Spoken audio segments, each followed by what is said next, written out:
All right, let's get into it. Today we're talking about a social dynamic that I think a lot of us have seen, maybe even experienced, but probably never had a name for. It's called the loud girl persona. And it's this really fascinating window into identity, class, and, all the unwritten rules of our school days.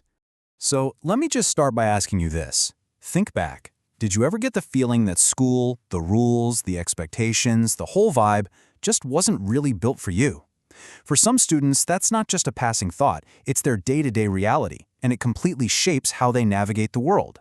And one of the most powerful ways some students respond to that feeling is by adopting what sociologists call the loud girl persona. Now, we're not just talking about volume here. This is a whole identity, one that's often taken on by working-class girls. It's about being assertive, outspoken, and sometimes confrontational, which, as you can imagine, often puts them on a direct collision course with school authorities. But here's the crucial part. This isn't just random, rebellious behavior. Adopting this persona is actually a pretty strategic social move. It's a form of resistance against a system that can feel like it's trying to push you to the margins. And this really gets to the heart of the conflict, right? For so long, the idea of traditional femininity has been all about being quiet, compliant, passive. The loud girl persona just flips that script entirely. We're talking outspoken instead of quiet, assertive instead of compliant. It's a direct challenge to all those unspoken rules about how girls are supposed to act. So, why do it? What's the thinking here? Well, it's actually pretty complex. It's a way to push back against teachers and rules that just don't feel fair. It's a really powerful way to carve out your own identity.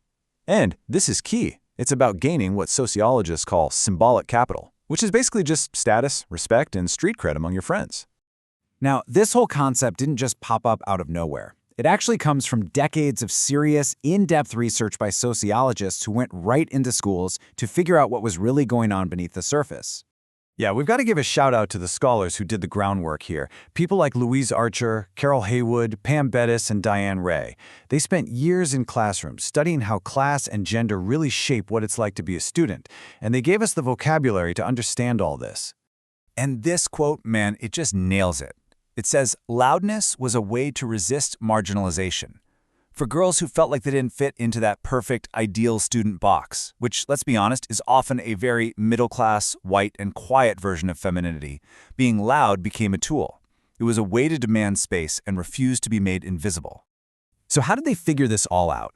Well, they were right there on the ground. This wasn't about looking at spreadsheets from far away. They were doing in-depth interviews with students and teachers, sitting in on classes, and really immersing themselves in the day-to-day life of these schools. They saw it firsthand. Okay, so this all builds up to the central tension of this whole story. Because when this persona, which is all about being assertive and taking up space, meets the rigid structure of a school, you get a massive and pretty predictable clash of worlds. And it often plays out in this cycle that you can almost set your watch to.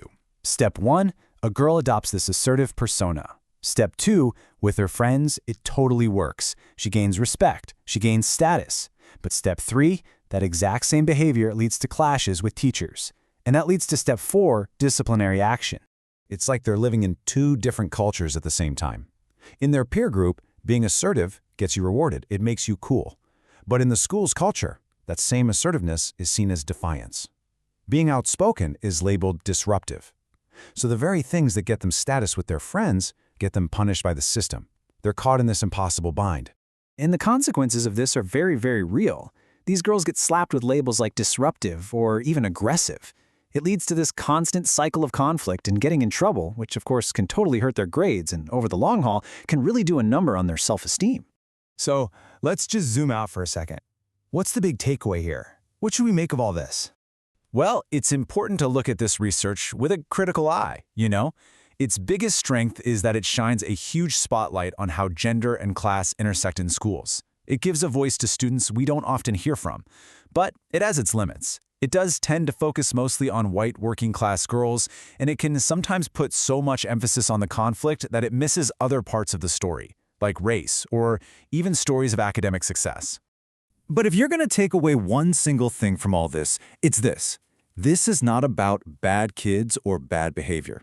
At its core, this is a fundamental clash between a student's identity, how they see themselves, how they gain power, and an institution's very narrow set of expectations for what a good student is supposed to look and sound like. And that leaves us with a really big and, frankly, a pretty tough question to chew on. When a student's identity, an identity that gives them strength and a sense of self in their world, clashes so hard with the rules of the school, who's responsible for adapting? Is it the student or is it the school? That's something to think about.